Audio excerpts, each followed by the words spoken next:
के खड़ा है। और वो लीडर जिसने इंशाअल्लाह अब से चंद हफ्तों के बाद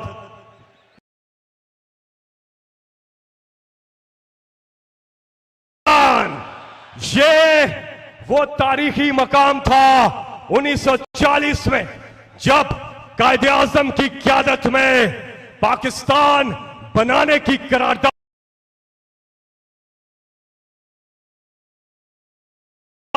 मंजूर की गई थी। और आज इसी मकाम पर मीनारे पाकिस्तान लाहौर पर इमरान खान की क़यादत में पाकिस्तान बचाने की करारदाद मंजूर की जाएगी।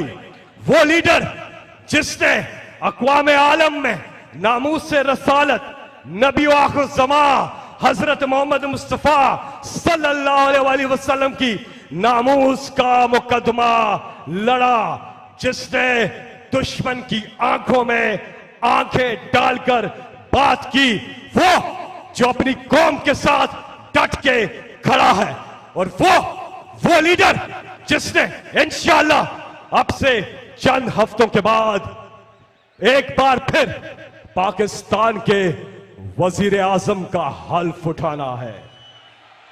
मेरे साथ मिलके जनाब फखरे पाकिस्तान इमरान खान।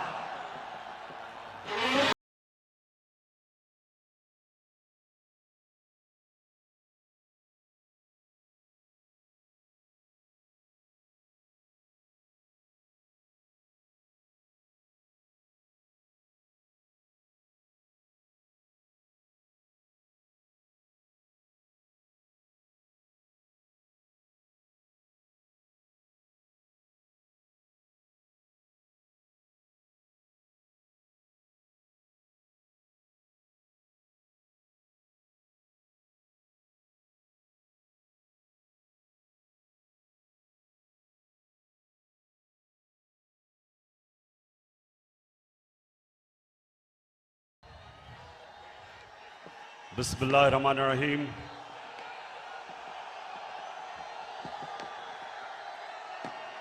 अल्लाह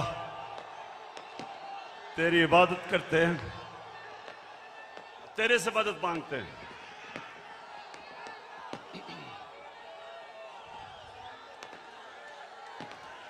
बहुत शुक्रिया, बहुत शुक्रिया, बहुत शुक्रिया। लाहौर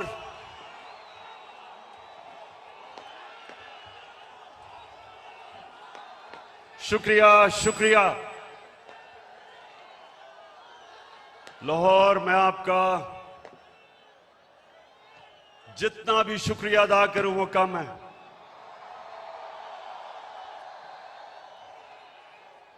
मुझे पता था कि आप मुझे मायूस नहीं करेंगे।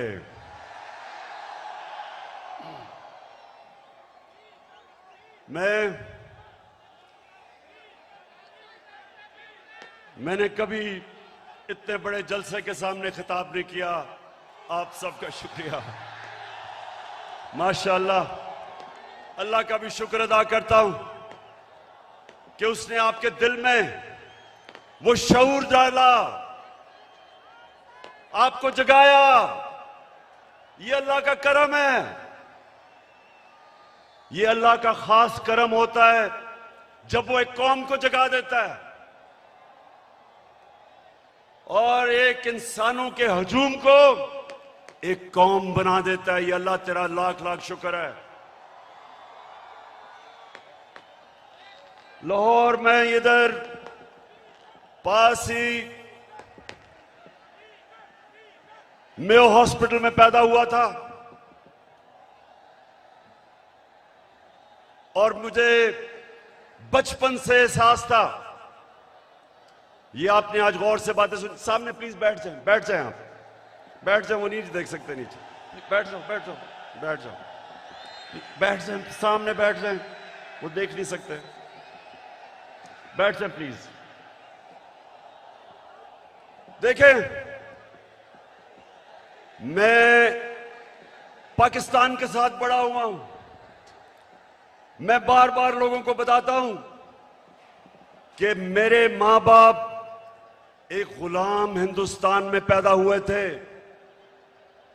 और उन्होंने पाकिस्तान की तहरीक में शिरकत की थी। और बचपन से उन्होंने मुझे एक चीज बताई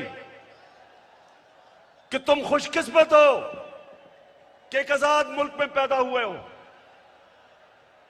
और मैंने जब क्रिकेट की ग्राउंडों के ऊपर अपने मुल्क का नाम ऊपर किया और हमारा पाकिस्तान आहिस्ता आहिस्ता आहिस्ता क्रिकेट की दुनिया में ऊपर जाना शुरू हुआ, तो हमें फख्र होता था कि हम वो पाकिस्तानी हैं जो एक आजाद पाकिस्तान को दुनिया में उठा रहे हैं। तो मेरे पाकिस्तानियों, लाहौर के लोगों, जो आप सब यहां हैं, जो बाहर हैं, वैसे मैंने कभी इतनी पब्लिक नहीं देखी। मैं फिर से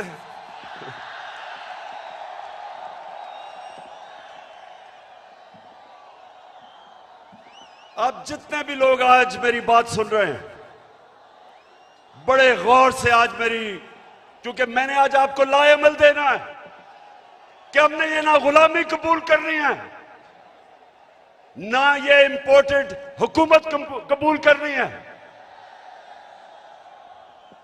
और ये अब आपको पता चला है कि सिलेक्टेड हुकूमत क्या होती है,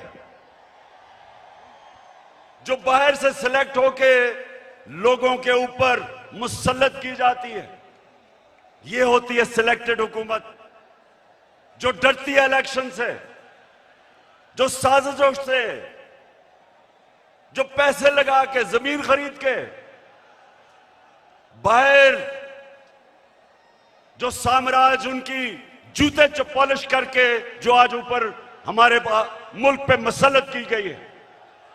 तो मैं आज आपको लाएमल दूंगा कि मैं किसी सूरत इस हुकूमत को कबूल नहीं करूंगा। मैं इन गुलामों को और पाकिस्तान के करप्ट तरीन लोगों को मैं कभी कबूल नहीं करूंगा। और मैं अभी आपको लाएमल देता हूं, लेकिन उससे पहले यह साजिश क्यों हुई?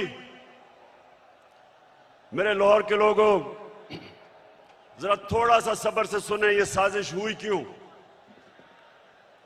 मैं जब से वजीर आजम बना, मेरी सबसे बड़ी कोशिश यह थी कि हमारी आजाद फॉरेन पॉलिसी बने। आजाद फॉरेन पॉलिसी का मतलब यह कि हम जो भी फैसले करें अपने लोगों के मफादात के लिए करें। मैं अपने लोगों को किसी बैरूनी मुल्क की उनके मफादात के लिए कुर्बान ना करूं। मेरे फैसले मेरी कौम के लिए हों। ये वो लोग जो आदी हुए थे पाकिस्तानियों को हुक्म देते थे, धमकियां देते थे, एक ही टेलीफोन पे सारी बातें मनवा लेते थे, उनको ये चीज पसंद नहीं आई। मैंने ये भी फैसला किया जिस दिन मैं वजीर आजम बना कि मैं हर इंटरनेशनल फोरम में एक बात उठाऊंगा कि जो इस्लामोफोबिया और हमारे नबी सल्लल्लाहु अलैहि वसल्लम की शान में गुस्ताखी करते थे, मैंने फैसला किया था कि यूनाइटेड नेशंस में उठाऊंगा, ओआईसी में उठाऊंगा, हर फोरम पे उठाऊंगा, क्योंकि हमारे मुसलमानों को, 1.5 अरब मुसलमानों को यह तकलीफ देते थे, वो भी पसंद नहीं आई, वो बाहर के लोगों को पसंद नहीं आई। और तीसरी चीज उनको क्या नहीं पसंद आई कि मैं जितनी भी फॉरेन पॉलिसी थी, चाइना से, रशिया से, मुसलमान ममालिक से, मेरी सबसे बड़ी कोशिश ये होती थी कि मेरी कौम को किसमें फायदा है। मैंने कभी भी किसी से डिक्टेशन नहीं लिया और ना मैंने कभी लेना था। हुक्म किया कि रूस क्यों चले गए, हुक्म आया बाहर से कि आप रूस क्यों गए। मैं रूस इसलिए गया, एक पाकिस्तान में गैस खत्म हो रही है, हमने उसे गैस का कॉन्ट्रैक्ट करना था। लेकिन दो और चीजें, रूस हमें तेल 30% कम कीमत पे दे रहा था।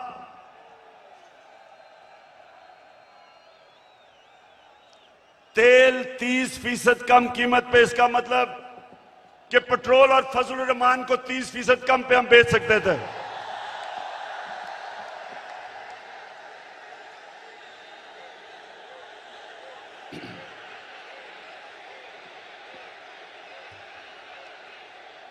उसके अलावा हमें 20 लाख टन गंदम इंपोर्ट करनी थी रूस से, वो भी हमें 30% कम कीमत पे दे रहे थे। मैं इसलिए गया था कि मेरे लोगों को फायदा था, मेरी आवाम को फायदा था, मैं महंगाई कम कर सकता था।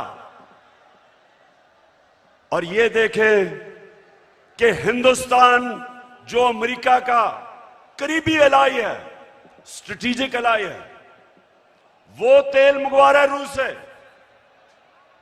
उसको अमेरिका ने कहा कि ना तेल खरीदो, उसने आगे से सीधा जवाब दिया अमेरिका को कि हम अपने लोगों के मफादात के लिए फैसले करते हैं।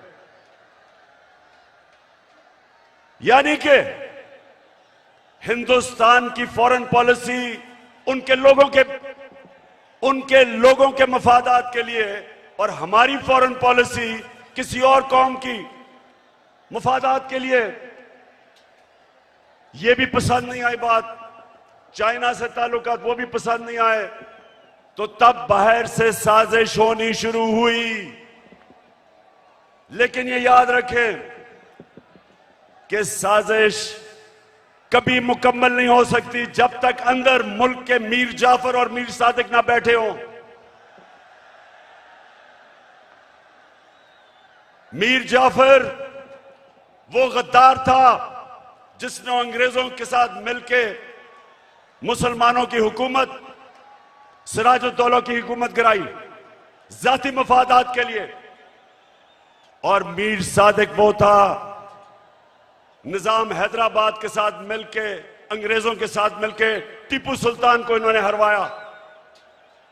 यहां भी मीर सादिक और मीर जाफर बैठे हुए थे जिन्होंने बाहर की साजिश में पूरा हिस्सा लिया।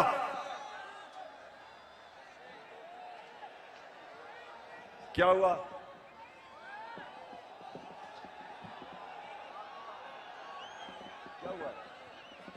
अच्छा सुना जरा, हो जाएगा ठीक।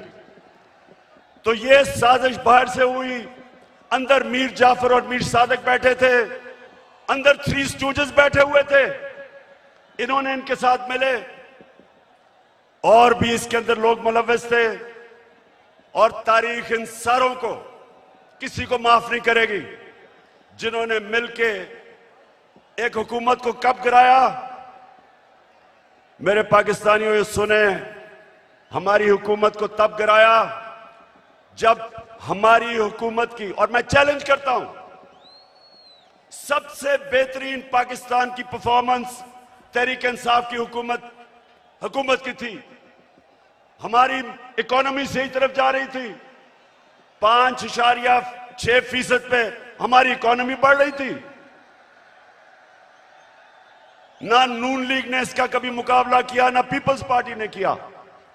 हमारी एक्सपोर्ट्स रिकॉर्ड पे थी, कभी पाकिस्तान की तारीख में 32 अरब डॉलर की एक्सपोर्ट्स नहीं हुई।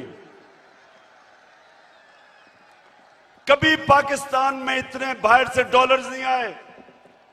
31 अरब डॉलर रेमिटेंसेस बैरून मुल्क पाकिस्तानियों ने हमें भेजी। 31 अरब डॉलर। हम जब हुकूमत में आए थे 19 अरब डॉलर थी।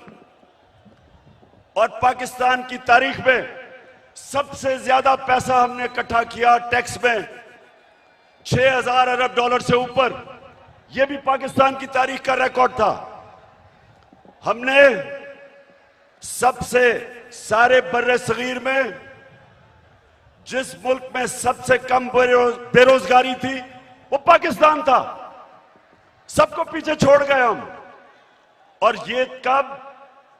जब कोरोना वायरस ने दुनिया में तबाही मचाई हुई थी। पाकिस्तान वो मुल्क है जिसकी दुनिया ने मिसाल दी कि उस मुल्क जिसने सबसे बेहतर कोरोना वायरस को हैंडल किया, अपने लोग भी बचाए, अपने गरीब भी बचाए, अपनी इकोनॉमी भी बचाई।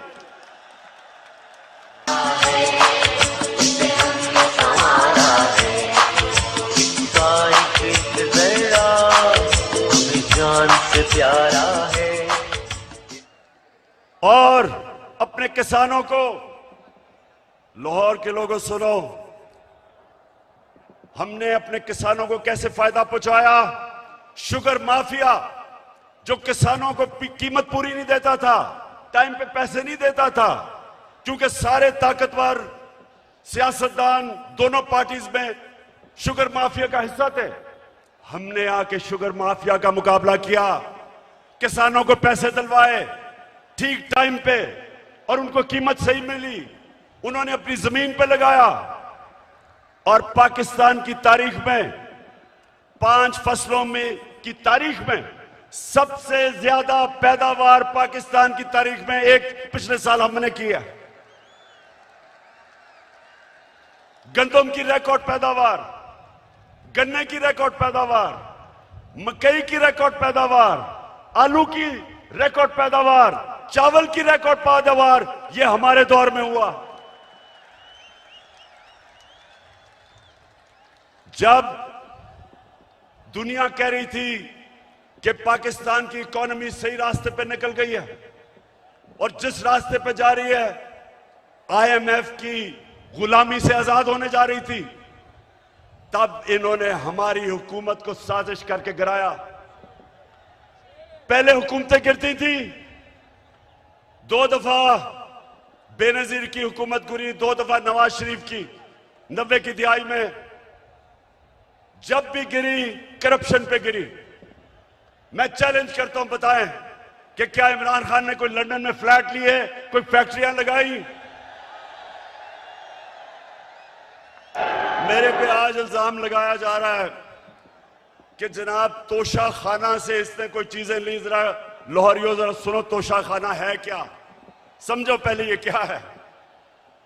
जो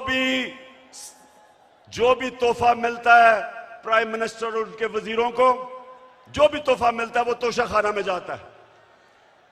इनके जमाने में जब तोशा खाना में प्रेजेंट जाता था तो ये 15% पैसे दे के जो हुकूमत को जाती थी वो खरीद सकते थे। हम आए, हमने 50% रखा, 50% हुकूमत को जाता था और जो भी हम खरीदना चाहे हम खरीद सकते थे। जो भी मैंने खरीदी सब रिकॉर्ड के ऊपर है, सब कानून के अंदर है। और आज मैं आप सबको यह भी बता दूं कि मैंने उन पैसों से जो मेरे घर के नीचे सड़कें जो आम लोगों को भी फायदा पहुंचाती थी, वो तोशा खाना के पैसे से सड़क ठीक की, हुकूमत का पैसा नहीं लिया। मेरा जो घर है मैं कानून के मुताबिक उसको कैंप ऑफिस बना के सारे खर्चे हुकूमत देती है, यानी आप देते हैं टैक्स, आप टैक्स पेयर उसका पैसा सारा देता है। मैं अपने खर्चे देता हूं। मैं कोई ना लाहौर का घर ना वहां कैंप ऑफिस नहीं किया, अपने पैसे से वो चलाया। जो दीवार नीचे बनानी थी सिक्योरिटी फेंस, गवर्नमेंट से पैसे नहीं लिए, अपना ऑफिस चलाया, गवर्नमेंट से पैसे नहीं लिए। और ये लोग जो आज प्रोपेगेंडा कर रहे हैं, मैं चैलेंज करता हूं कि मैं चैलेंज करता हूं कि कभी पाकिस्तान की तारीख में किसी प्राइम मिनिस्टर ने अपने ऊपर इतना कम पैसा खर्च नहीं किया जो मैंने किया। चैलेंज करता हूं।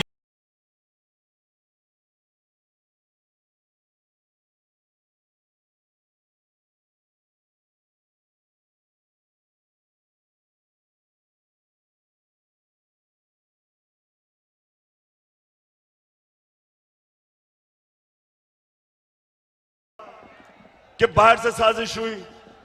अब ये जरा गौर से सुनना है आपने, क्योंकि मैं चाहता हूं इसके बाद जो मैं आपको लाएमल दूंगा, वो बड़ा जरूरी है कि पहले आप समझ जाएं कि ये हुआ क्या, ये क्या, कितनी बड़ी साजिश इस मुल्क के खिलाफ की गई है। एक और हमारे साम्राज्य जो बाहर बैठे हुए हैं, एक और मसला क्या था कि मैं पहले दिन से, जिस दिन जनरल मुशर्रफ घुटने टेक गया, एक टेलीफोन कॉल की अमेरिका से और उनकी जंग में लेके गया, मैं पहले दिन से इसके खिलाफ था। हर फोरम पे मैंने कहा कि ये हमारी जंग नहीं है। हर जगह मैं कहता गया कि पाकिस्तानियों को कुर्बान कर रहे हो किसी और की जंग में। और मैंने ये भी कहा कि अफगानिस्तान में कोई मिलिट्री सोल्यूशन नहीं है, बातचीत से मसला हल होगा। मुझे बुरा भला कहा गया, तालिबान खान कहा गया, मुझे कहा मैं दहशतगर्दों के साथ हूं, मेरी पूरी कैरेक्टर असैसिनेशन हुई। लेकिन मैं क्यों कह रहा था कि हमारी जंग नहीं है? क्योंकि मेरे पाकिस्तानियों,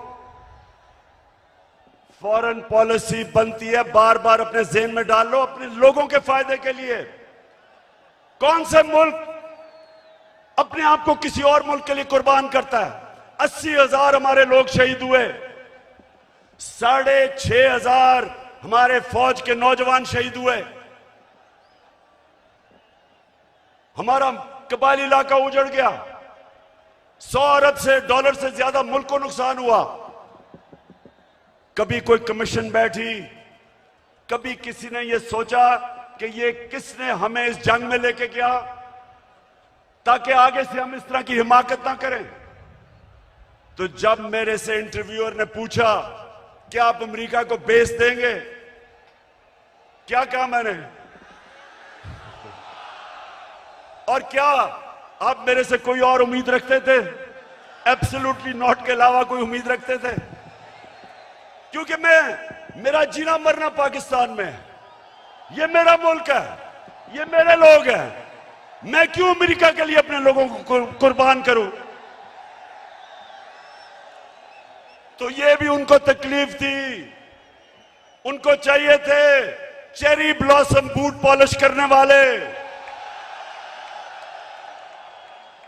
जो कहता कि बेगर्स आर नॉट चूजर्स, यानी कि क्योंकि हम मकरूज हैं, हम गुलाम हैं, हम आपके जूते पॉलिश करेंगे। पाकिस्तानियों, ये याद रखो, मैं बार बार आपको एक चीज कहता हूं,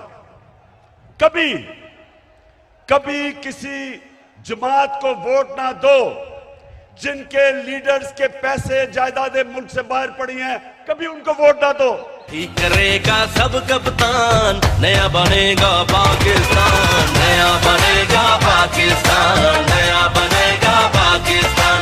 डट के खड़ा है अब इमरान, नया बनेगा पाकिस्तान। डट के खड़ा है अब इमरान, ठीक करेगा सब कप्तान। क्योंकि जिधर इनके पैसे बाहर पड़े हैं, इनकी जायदादें बाहर पड़ी हैं, इनकी प्रॉपर्टीज बाहर हैं, इनके ऑफशोर अकाउंट्स बाहर हैं, ये याद रखें, ये कभी साम्राज्य का प्रेशर बर्दाश्त नहीं कर सकते। ये वो करेंगे जो उनको हुक्म मिलेगा। उनको इस तरह के करप्ट गुलाम पसंद इसलिए हैं कि ये हमेशा उनके सामने झुके रहेंगे। 400 ड्रोन अटैक हुए पाकिस्तान में। पाकिस्तानियों, 400 ड्रोन अटैक हुए यहां। कोई दुनिया में मिसाल ही नहीं कि जिस मुल्क के लिए आप जंग लड़ रहे हैं वो आपके ऊपर ही बमबारी कर रहा है, इसकी कोई मिसाल नहीं मिलती। 400 ड्रोन अटैक हुए पाकिस्तान में। एक दफा कभी नवाज शरीफ के मुंह से एक दफा निकला कि ये आप बड़ा गलत कर रहे हैं, ये सारे ह्यूमैनिटेरियन लॉज के खिलाफ है, ये कानून के खिलाफ है कि जज, जूरी, एक्सिक्यूशनर 4,000 मील दूर बैठ के एक बटन दबाता है और लोग मर जाते हैं, नीचे बम फट जाते हैं। ये 400 ड्रोन अटैक्स हुए पाकिस्तान में। एक लफ्ज इनके मुंह से नहीं निकला। मैं निकला सड़कों पे, मैंने धरने किए ड्रोन्स के खिलाफ। मैंने हर जगह अपनी आवाज बुलंद की, लेकिन इनके मुंह से एक लफ्ज नहीं निकला, क्योंकि ये अपने पैसे के गुलाम हैं और पैसे बाहर पड़े हुए हैं इनके। और मेरे पाकिस्तानियों, जो मुझे सबसे ज्यादा तकलीफ है, आप में अभी हौसला है ना, मैंने आपसे बड़ी जरूरी बातें करनी है।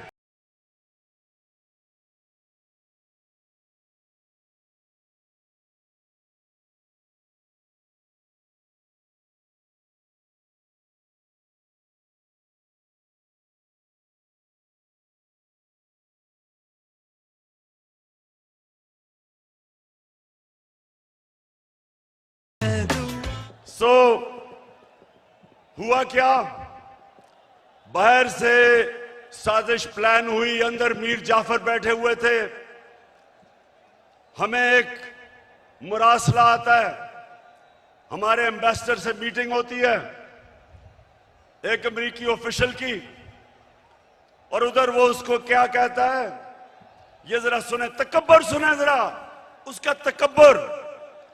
हमारे एम्बेसडर को कहता है कि अगर तुमने इमरान खान को इस नो कॉन्फिडेंस मोशन में ना हराया तो पाकिस्तान को बड़ी मुश्किलों का सामना करना पड़ेगा।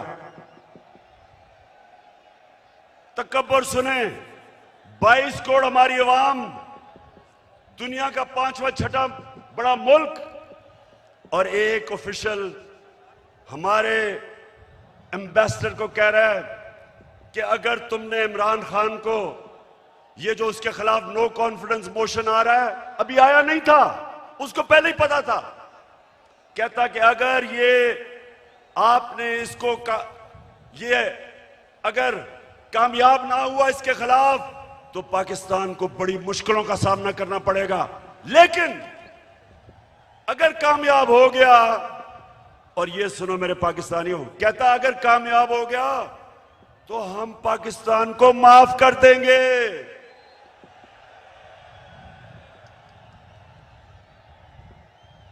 हमने क्या जुर्म किया कि वो हमें माफ कर देगा? कि क्या ये जुर्रत की कि हम रूस चले गए अपने मुल्क की खातिर, या ये कहा कि हम आपको बेच नहीं देंगे? तो मेरे लाहौर के लोगों, ये याद रखो कि उनको ये किधर से गलत आदतें पड़ी। हिंदुस्तान को क्यों नहीं ये कहते?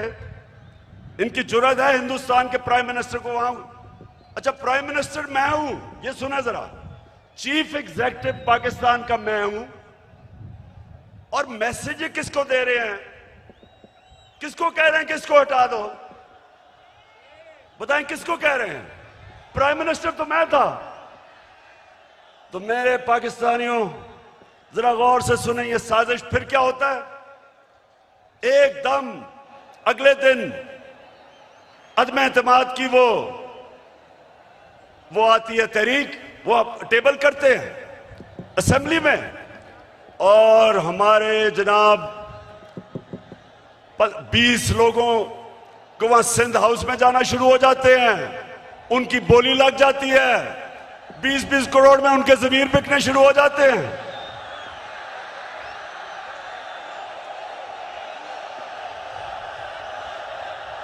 मैं तो देखूंगा, मैं तो देखूंगा, तुम भी देखोगे।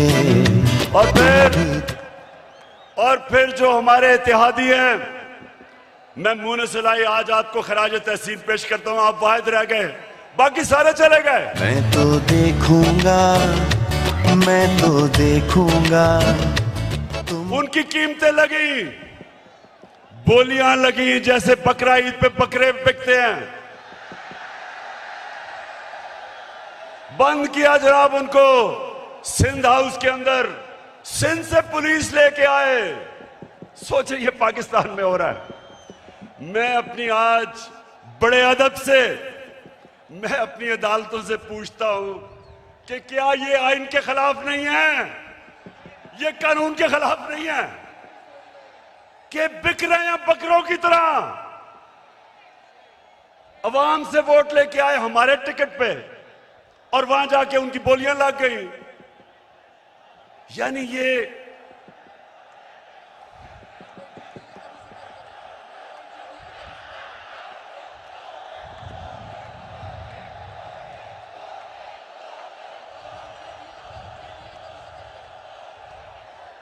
वैसे देखो मेरे पाकिस्तानियों, एक आप सब ने वादा करना है, वोट हमें दे या ना दे, मैं आप सारे पाकिस्तानियों से बात कर रहा हूं, लेकिन खुदा के वास्ते कभी इन लोटों को सारी जिंदगी वोट नहीं देना आपने।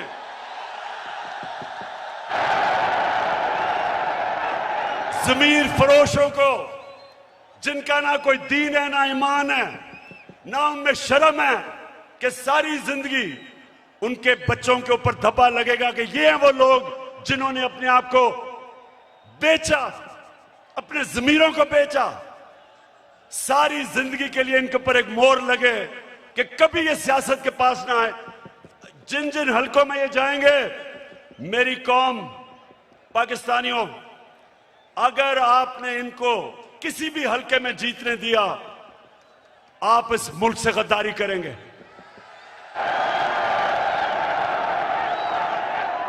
और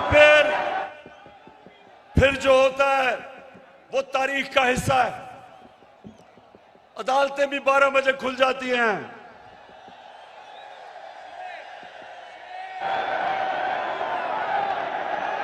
मेरे यहां दोनों स्पीकर बैठे हुए हैं, एक्स स्पीकर असद कैसर भी बैठा हुआ है और कासिम सूरी, दोनों हीरो हैं।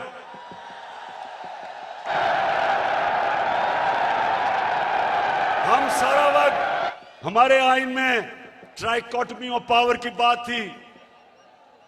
हमारे आइन में यह था कि सुप्रीमेसी ऑफ पार्लियामेंट, लेकिन ये सब हमने अपनी आंखों के सामने, हमने सब ये इसको जाते देखा। और हमने फिर ये देखा, और ये सबसे तकलीफदेह चीज है पाकिस्तानियों, जरा मेरी ये बात सुननी है।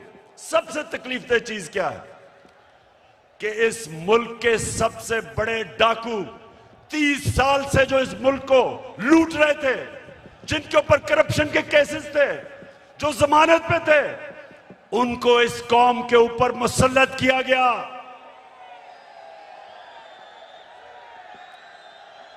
पाकिस्तानियों, मैं, मेरे से बेहतर शायद कोई भी पाकिस्तान की सियासत में ना अमेरिकनों को जानता है ना यूरोपियंस को जानता है जो मैं जानता हूं। कोई नहीं मेरे से बेहतर जानता। उनके अपने मुल्कों में ये कोई तस्वर भी नहीं कर सकता, कोई सोच भी नहीं सकता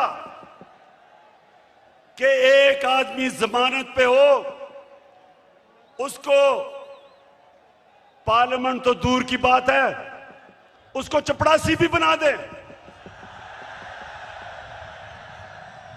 या उन्होंने हमारा प्राइम मिनिस्टर बना दिया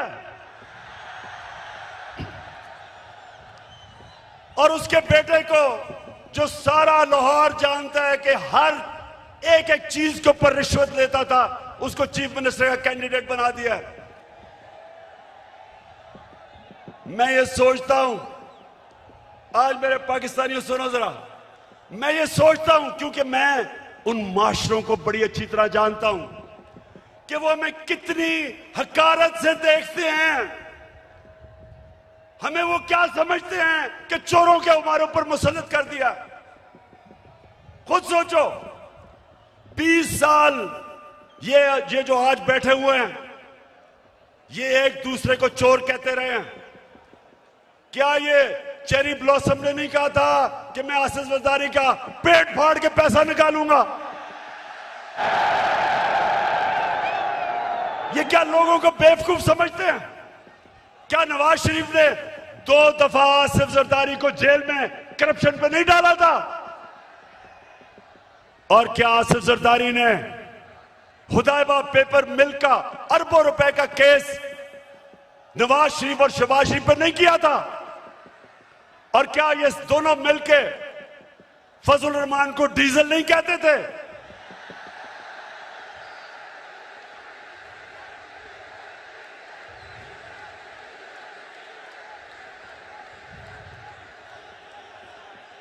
इससे ज्यादा आप एक मुल्क के ऊपर क्या जुल्म कर सकते हैं कि ये थ्री स्टूजेस को, ये मुल्क के माना डाकुओं को मुल्क के ऊपर मुसल्लत करें।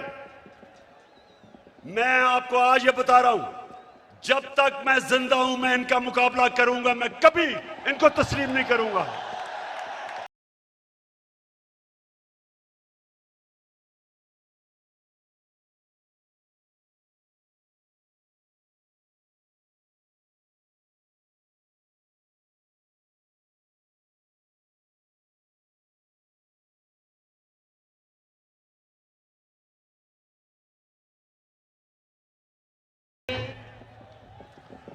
पाकिस्तानियों, अब ये जरा मेरी बात सुना। ये इतना बड़ा इस मुल्क पे जुल्म किया इन्होंने कि आपको अंदाजा नहीं कि ये जो हमारे माशरे को करेगा, एटम बॉम्ब भी नहीं कर सकता। मेरे नबी सल्लल्लाहु अलैहि वसल्लम ने तकरीबन 1500 साल पहले कहा था, ये सुने मेरी बात खामोशी से, ये बहुत जरूरी आपके लिए समझना है कि क्यों पाकिस्तान एक अजीम कौम नहीं बन सका। 1500 साल पहले उन्होंने कहा था, मेरे पाकिस्तानियों, 1500 साल पहले उन्होंने कहा था कि वो कौमें बर्बाद हो जाती हैं जो छोटे चोरों को पकड़ के जेल में डालती हैं और बड़े डाकुओं को उनका निजाम पकड़ नहीं सकता। यह है आपके सामने। अब इससे बड़ी मिसाल क्या है कि 40 अरब रुपया शहबाज शरीफ और उसके बेटों के ऊपर 40 अरब रुपए के एफआईए में और नैब में केसेस हैं। एफआईए के 16 अरब रुपए इसके नौकरों के नाम पे एफआईए ने पकड़े हैं और इस आदमी को प्राइम मिनिस्टर बना दिया।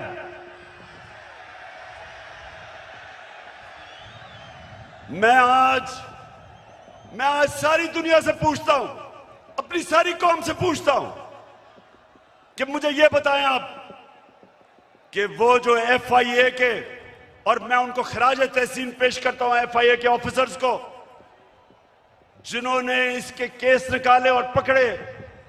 जब इसका बेटा सलमान शहबाज बाहर भाग गया, जब उसे पता कि एफआईए पकड़ने लगी है, उससे पहले दमाद इनकी अपनी हुकूमत में, जब नून लीग की हुकूमत थी, इसका शहबाज शरीफ का दमाद बाहर भागा करप्शन के केसेस से डर के। नवाज शरीफ के दोनों बेटे बाहर भागे क्योंकि वो बता नहीं सकते थे कि अरबों रुपए की प्रॉपर्टीज इनके पास लंदन में किधर से आई। इसहाक डार प्राइम मिनिस्टर के प्लेन पे नून लीग की हुकूमत में बाहर भागा, उसके बेटे बाहर भागे हुए हैं। ये लोगों को हमारे ऊपर मुसल्लत किया जा रहा है। 95% इनके ऊपर केसेस हमारे दौर में नहीं बने, पहले के बने हुए हैं। और ये लोग आज जिधर आके बैठ गए हैं, मुझे ये बताएं कि कौन सा गवर्नमेंट ऑफिसर इनके खिलाफ एक्शन लेगा? कब आगे से एफआईए कब इनके खिलाफ एक्शन लेगी? जब उनको पता ये होगा कि ये तो उनके ऊपर इंतकामी कार्रवाई करेंगे अगर वापस आ गए। अब सोचें, कहीं दुनिया में होता है कि वो एफआईए जिसने इसके ऊपर केसेस निकाले हैं, ये उसी के ऊपर आके बैठ गया और सबसे पहले इसने उस दिलेर ज़हीन ऑफिसर को फारग किया जिसने इसके केसेस पकड़े थे। तो मैं फिर बड़े अदब से अपनी अदलिया से पूछता हूं कि क्या आपका काम नहीं इनकी हिफाजत करना, इन ऑफिसर्स की?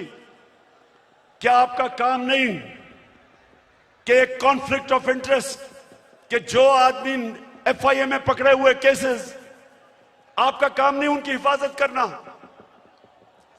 तो पाकिस्तानियों, मैं आज आपके सामने एक और बात कहता हूं।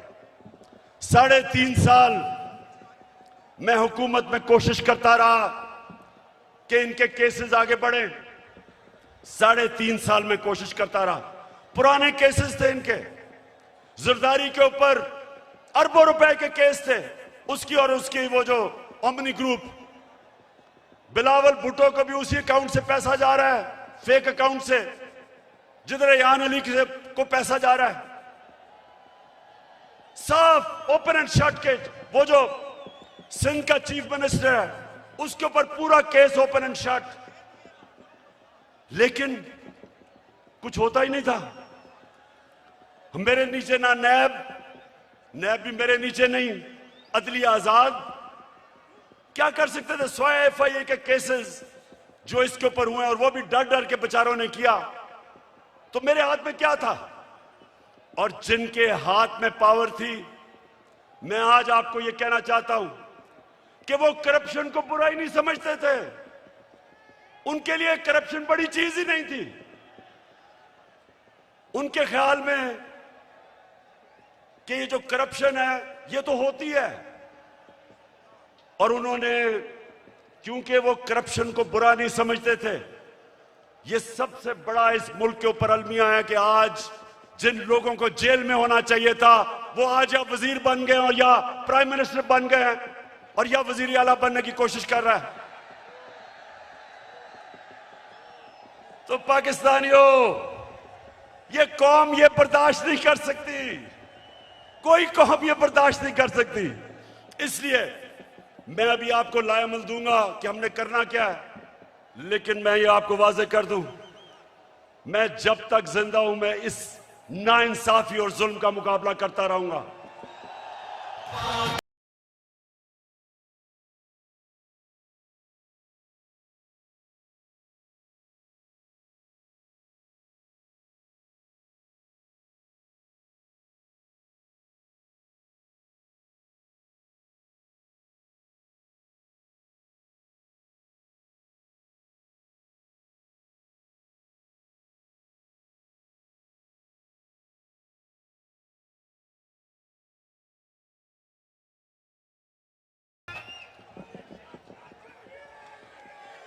पाकिस्तानियों, लाहौर के मेरे बाशऊर शहरियों,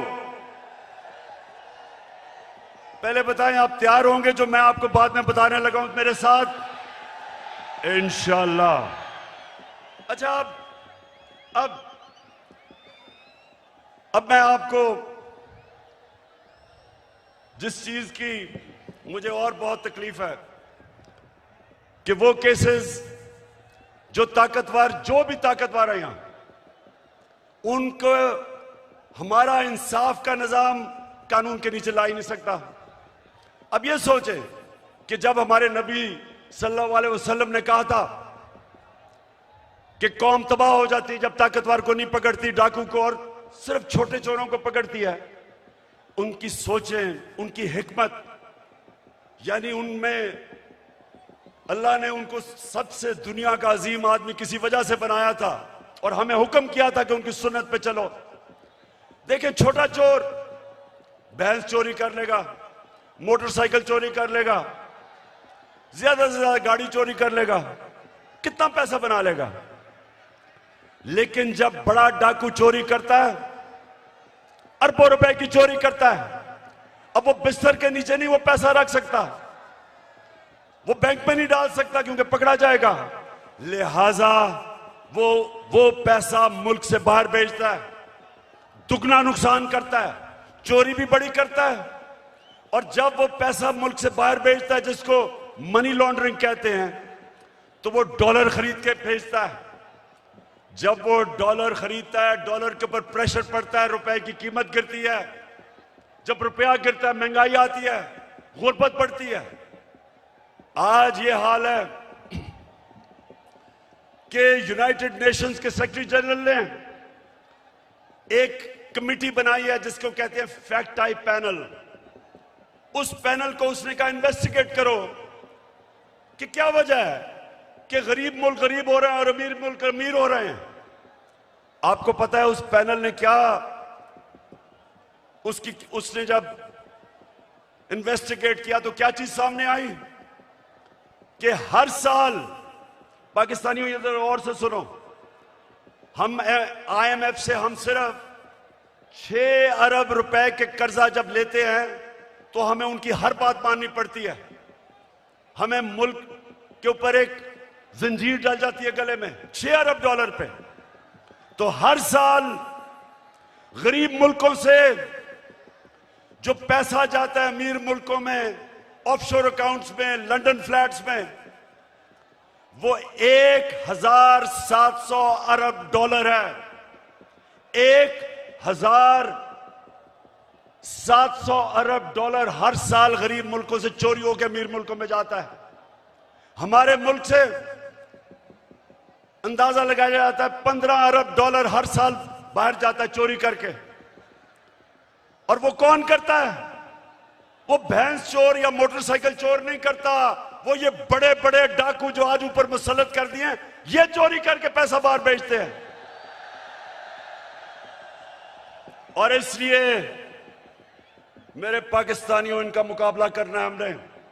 ये है हमारी हकीकी आजादी की जंग जो मैं आपको आज तैयार करवाने आया हूं। उसके लिए फिर से तू अड़ जा, फिर से तू डट जा, फिर से वो बल्ला घुमा।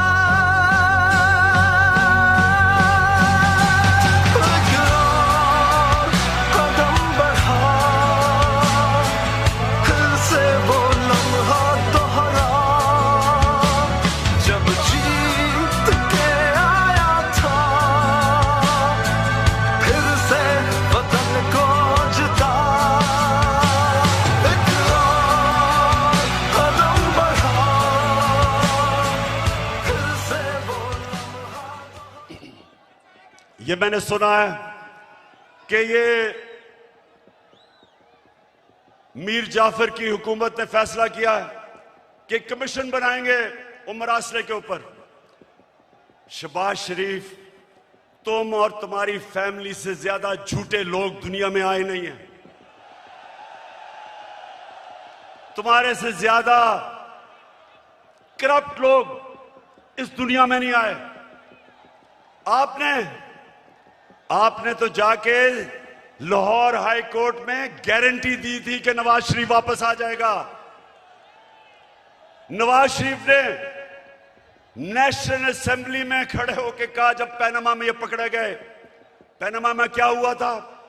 पैनामा में पता चला, इंकशाफ हुआ कि जो 4 महंगे तरीन लंदन में मेफेयर की अपार्टमेंट्स हैं वो मरियम के नाम पे हैं। तो जब पैनामा में यह इंकशाफ हुआ तो नवाज शरीफ ने असेंबली में जाके कहा कि ये है वो दस्तावेज जो साबित करते हैं कि ये लीगल खरीदे गए हैं। वो सारे दस्तावेज जाली निकले। फिर सुप्रीम कोर्ट में कहा, कहता कतरी खत आ गया। वो कतरी खत कहता है कि हमने कैसे अपार्टमेंट लिए, वो भी जाली निकला। फिर मरियम ने सुप्रीम कोर्ट में कहा, एक ट्रस्ट डीड उसने दिखाई। अब ट्रस्ट डीड क्या कहती है? उन्होंने कहा जी ये मेरे भाइयों के मेरे बीच में ये ट्रस्ट डीड थी। पता चला कि वो जिस कैलिबरी फॉन्ट से लिखी गई थी वो उस 2006 में आई नहीं थी। नकल में भी अकल चाहिए। और फिर इनके लाहौर में जो इन्होंने लूट मार की एलडीए में, हर थोड़ी देर के बाद आग लगती है और उनके रिकॉर्ड जल जाते हैं। तो तुम्हारा ख्याल है शहबाज शरीफ कि हम तुम्हारी कोई कमीशन मानेंगे? हम सिर्फ एक कमीशन मानेंगे, सुप्रीम कोर्ट के अंदर ओपन हेयरिंग हो। जिस तरह धांधली के ऊपर कमीशन बनी थी, ओपन हेयरिंग हो, मीडिया के सामने हो, ताकि सबको पता हो कि कितनी बड़ी साजिश हुई है पाकिस्तान से। और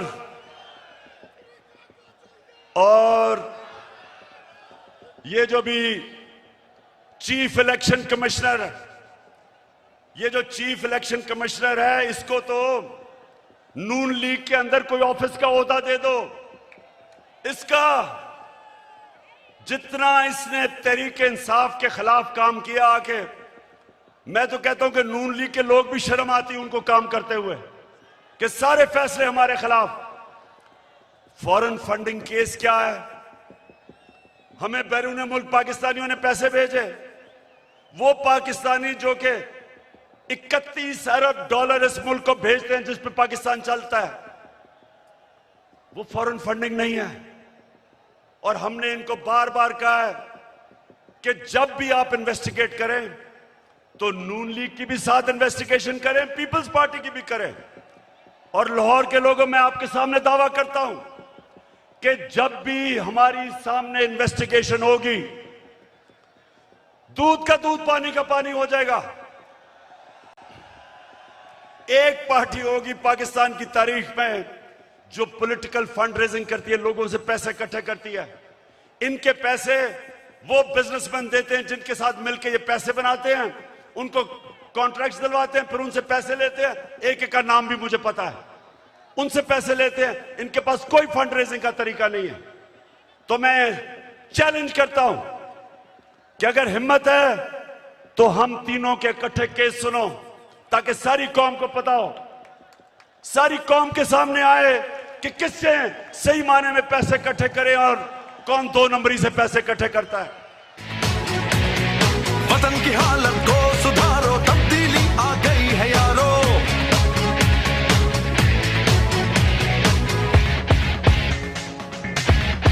तब्दीली आ नहीं रही, तब्दीली आ गई है।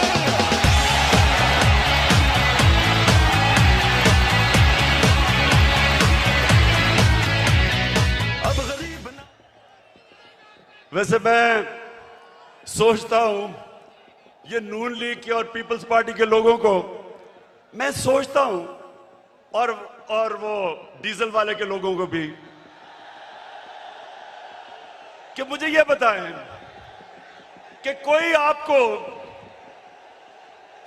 आपको शर्म नहीं आती कि वहां जरदारी फैमिली के अलावा कोई नहीं आता ऊपर, यहां शरीफ फैमिली के अलावा कोई नहीं आता, उधर फजल रहमान के बेटों के अलावा कोई नहीं आता। कोई आपको शर्म नहीं आती कि किसी में सलाहियत नहीं ऊपर आने की?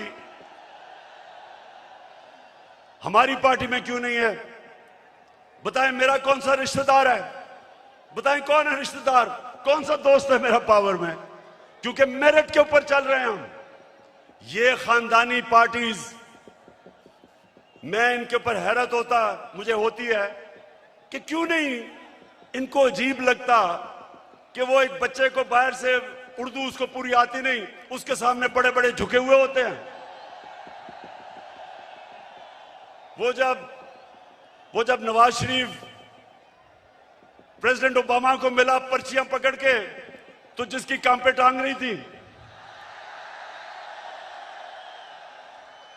14 साल हो गए, उर्दू नहीं आ रही सही तरह, करते करते में फर्क ही नहीं पता चलता उसको।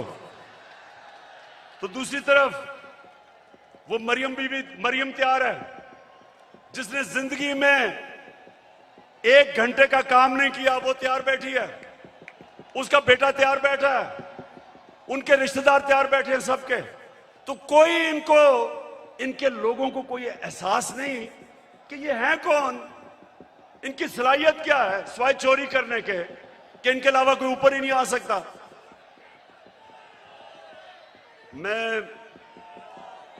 अब मैं आपसे आखिर में, अब जो मैं बात करने आया था, आप सबको यहां इकट्ठा किया, उस पर मैं आने लगा हूं। तो मैं सबसे पहले पाकिस्तानियों, अब आपने थोड़ी सी जरा तहम्मुल से मेरी बात सुननी है, क्योंकि इसके लिए मैंने आज आपको बुलाया है। देखिए पाकिस्तानियों,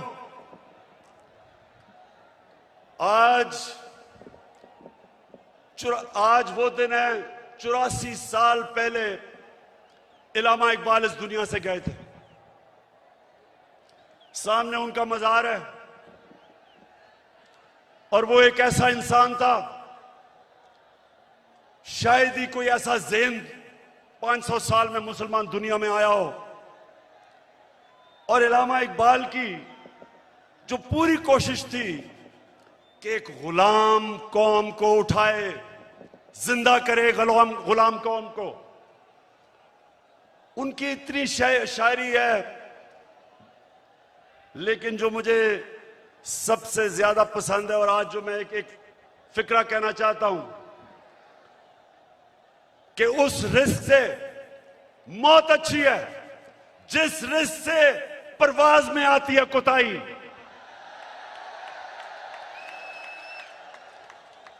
पाकिस्तानियों, यहां 1940 में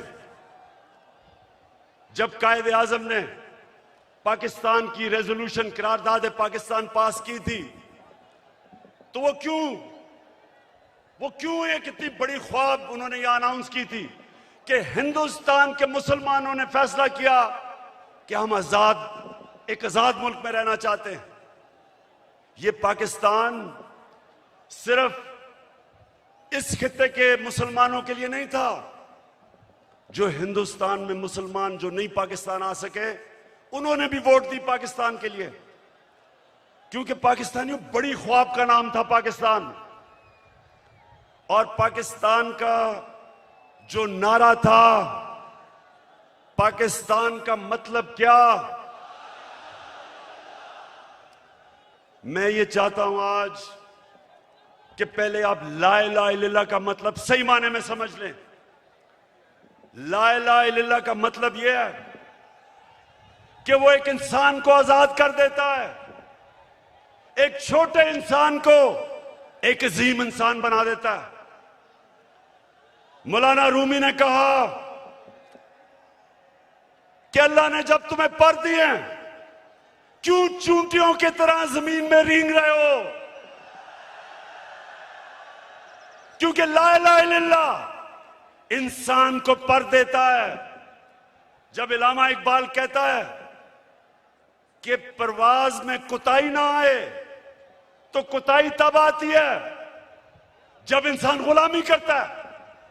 कभी गुलाम बड़े काम नहीं कर सकता, सिर्फ एक आजाद इंसान बड़े काम कर सकता है। और मैंने रहमतुल लिल आलमीन अथॉरिटी इसलिए बनाई क्योंकि मुझे एहसास हुआ कि हमारे बच्चों को, हमारे नौजवानों को सीरत नबी का तो पता ही नहीं है। हमारे नबी सल्लल्लाहु अलैहि वसल्लम ने, ये जरा लाहौर के लोगों तहम्मुल से सुनो मेरी बात, उन्होंने मदीना में इंसानों को पर लगा दिए। वो अरब जिनकी कोई हैसियत नहीं थी, दो सुपर पावर थी दोनों तरफ, पर्शियन और रोमन एम्पायर, बेजेंटाइन एम्पायर, बीच में वो अरब जिनकी कोई हैसियत नहीं थी। मैंने इसलिए अपने बच्चों को फैसला किया कि हम सीरत नबी पढ़ाएं अपने नौजवानों को, ताकि आपको पता तो चले कि क्यों अल्लाह ने हमें हुक्म दिया है कि नबी के रास्ते पे चलो, क्योंकि उससे अजीम इंसान कभी आया ही नहीं, ना आ सकता है। उन्होंने उन लोगों को जो बटे हुए थे कबीलों के अंदर, उनको सबको इकट्ठा किया एक नजरिए के ऊपर। ला इलाहा इल्लल्लाह का मतलब उनके दिलों में गया, उनकी जंजीरें टूटी, जंजीरें जो इंसान को जमीन पे रखती हैं। इकबाल के शाहीन बने वो, दुनिया की उन्होंने इमामत की, और ये दुनिया की तारीख का हिस्सा है। ये सारी दुनिया की तारीख का हिस्सा है जिसका हमें पता ही नहीं है कि उन्होंने क्या किया था, जो इंसानों की जंजीरें तोड़ के उन सबको दुनिया की लीडर्स बना दिया। तो पाकिस्तानियों, इसलिए मैं आज आपके पास आया हूं कि ये जब कहता है कि बेकर्स आर नॉट, कि हम जनाब मकरूज हैं इसलिए गुलाम हैं। शहबाज शरीफ, तुम पैसे के गुलाम हो, हम कौम आजाद हैं। और दूसरा कहता है कि जनाब हम तो लाइफ सपोर्ट मशीन पे हैं, अमेरिका जब चाहे बंद कर दे। शर्म करो, शर्म करो कि 22 करोड़ लोगों को तुमने गुलाम बना के रख दिया, क्योंकि तुम खुद गुलाम हो, तुम्हारे पैसे बाहर पड़े हैं, अपने पैसों की पूजा करने वाले तुमने। हम जो एक बड़ी अजीम ख्वाब पाकिस्तान जो बनना था, आपने हमें चूंटियों की तरह जमीन पे रखा हुआ है। मैं आज आपको आजाद करने आया हूं।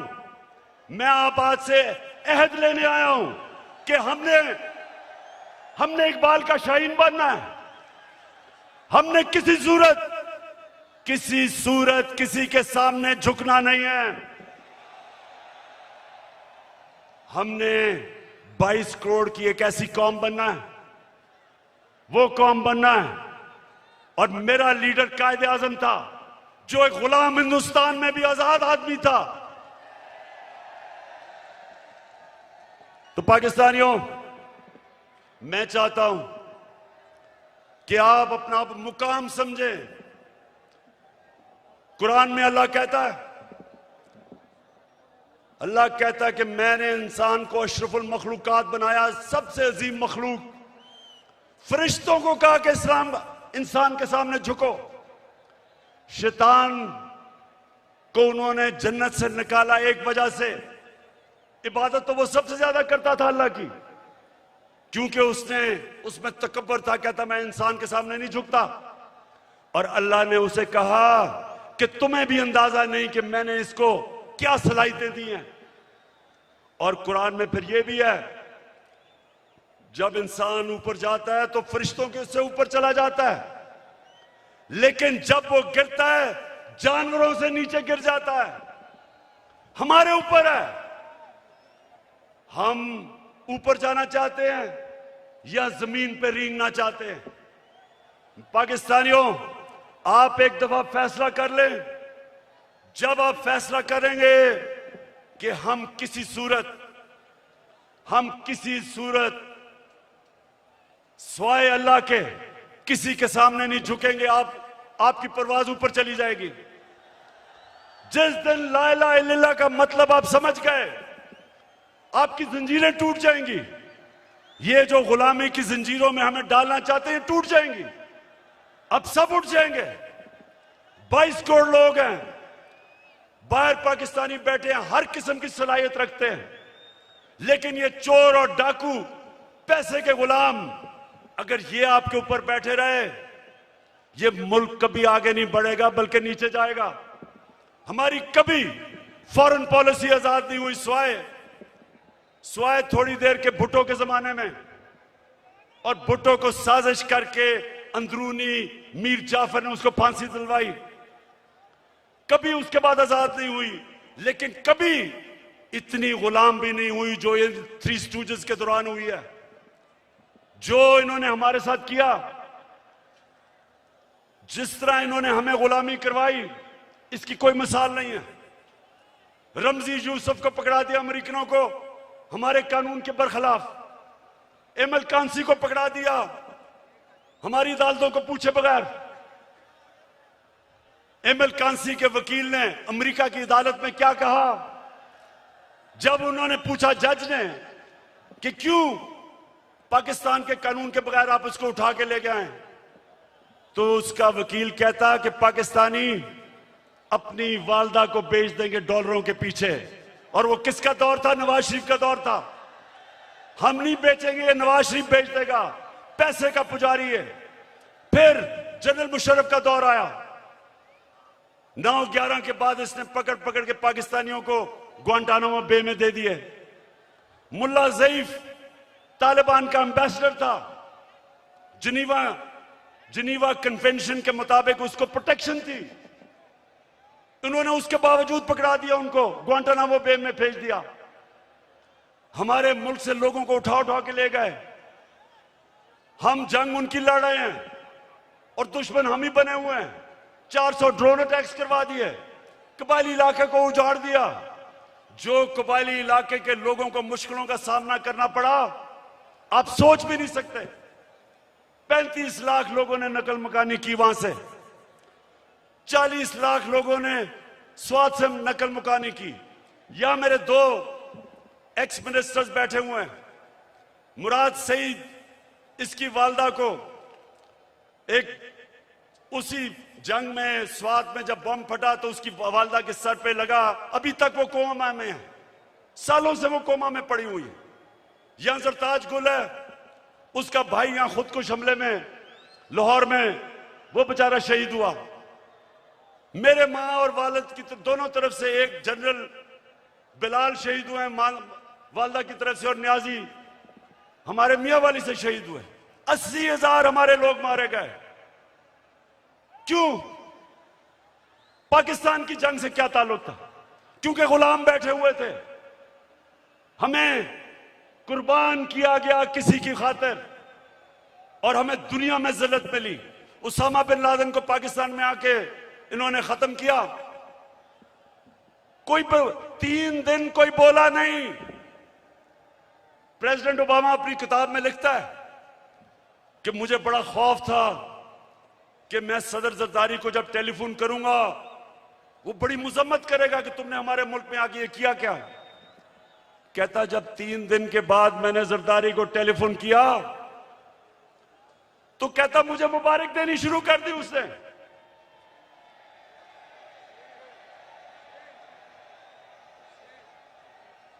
किसी के मुल्क में आके जो आपकी जंग लड़ रहा है उसी मुल्क में आके आप किसी को मार दें और आपको बताएं भी ना, और वो सारी लीडरशिप हमारी पैरों में पड़ी हुई थी। पाकिस्तानियों याद रखें, कभी आपकी कभी दुनिया इज्जत नहीं करेगी जब तक आप अपनी खुद इज्जत नहीं करेंगे। तो मैं आज आपके पास जो पैगाम लेके आया हूं वो ये कि हमने फैसला किया है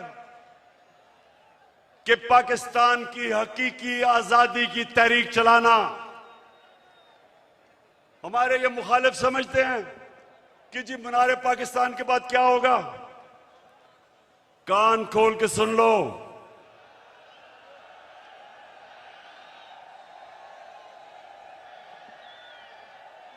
कान खोल के सुन लो कि असल पार्टी तो अब शुरू हुई है। डट के खड़ा है अब इमरान, ठीक करेगा सब कप्तान। नया बनेगा पाकिस्तान, नया बनेगा पाकिस्तान, नया बनेगा पाकिस्तान। डट के खड़ा है अब इमरान, नया बनेगा पाकिस्तान। डट के खड़ा है अब इमरान, ठीक करेगा सब कप्तान। नया बनेगा पाकिस्तान, नया बनेगा पाकिस्तान, नया बनेगा पाकिस्तान। हमने सारे पाकिस्तान, ये मैं तहरीक इंसाफ को कॉल नहीं दे रहा, मैं अपने सारे पाकिस्तानियों को कॉल दे रहा हूं, बल्कि मैं नून लीग और पीपल्स पार्टी के लोगों को जो इस मुल्क में आजादी चाहते हैं, जिनको पता नहीं कि कितनी बड़ी साजिश हुई है, मैं उनको भी आज पैगाम दे रहा हूं कि आपने सबने तैयारी करनी है। गली गली, मोहल्ले मोहल्ले, शहरों में, गांव में आपने सबने तैयारी करनी है। आज से शुरू करनी है। आपने मेरी कॉल की इंतजार करनी है जब मैं आप सबको इस्लामाबाद बुलाऊंगा।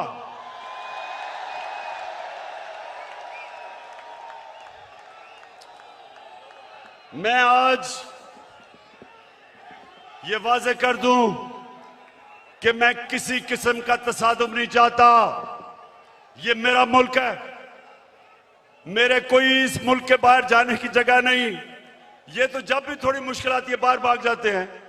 ऐसे लगता है कि ये बरतानिया की क्वीन को इनके रिश्तेदार है,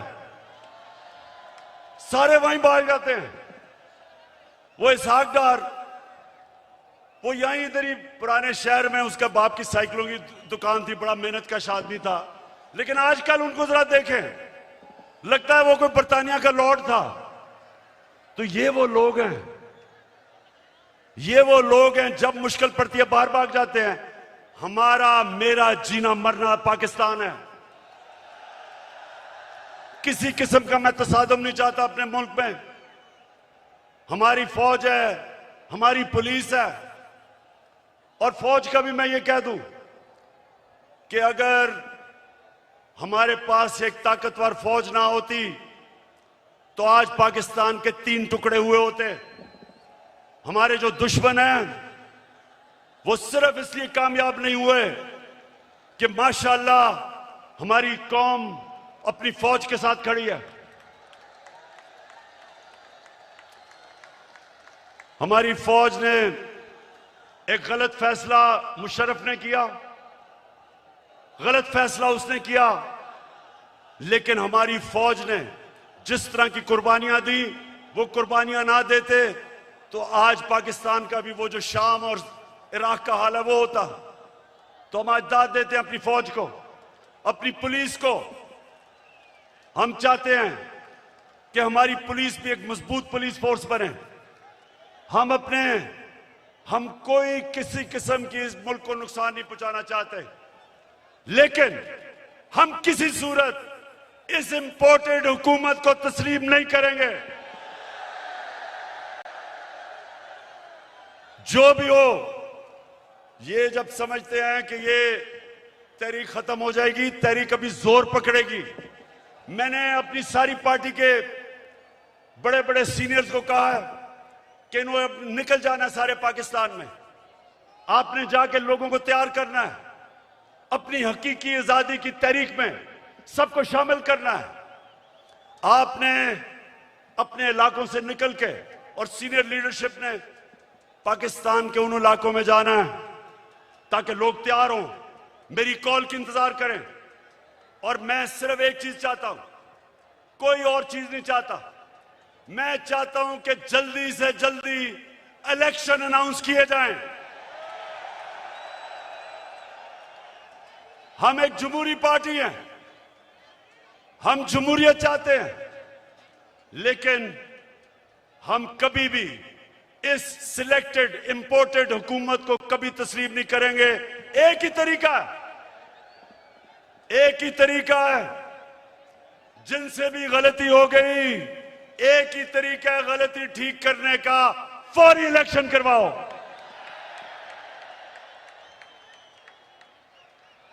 सत्ताईसवीं तारीख को मैं चाहता हूं मेरे पाकिस्तानियों, 27वीं तारीख को शबे दुआ की रात हम बनाएं, अल्लाह से दुआ करें कि हमारी हकीकी आजादी की तहरीक को कामयाब करे अल्लाह।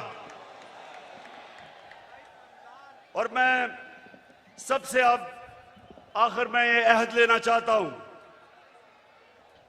आपने आज हाथ खड़ा करके मेरे साथ एक अहद करना है कि आपने मेरे बाद रिपीट करना है।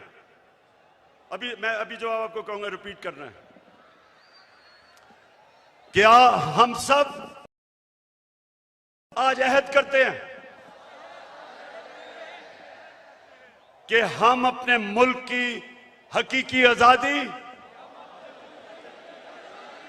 और जमहूरियत के लिए हर वक्त जद्दोजहद करेंगे।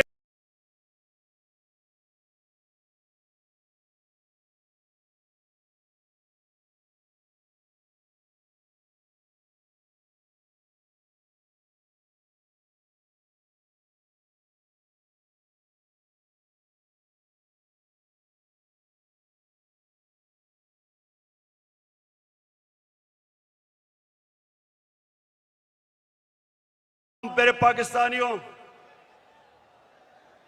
27वीं तारीख को शबे दुआ की रात हम बनाएं, अल्लाह से दुआ करें कि हमारी हकीकी आजादी की तहरीक को कामयाब करे अल्लाह।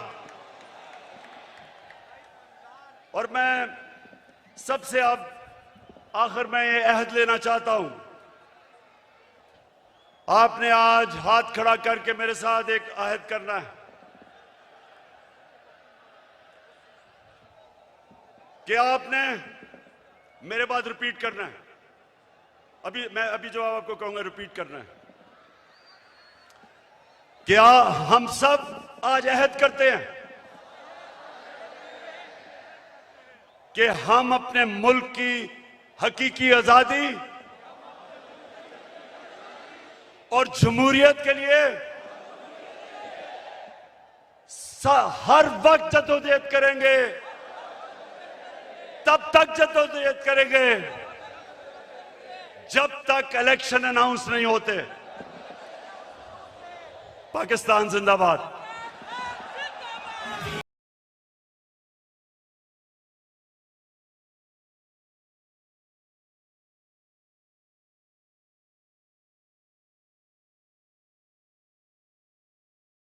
देखेंगे, लाजिम है कि हम भी देखेंगे, हम देखेंगे, हम देखेंगे, लाजिम है कि हम भी देखेंगे, हम देखेंगे।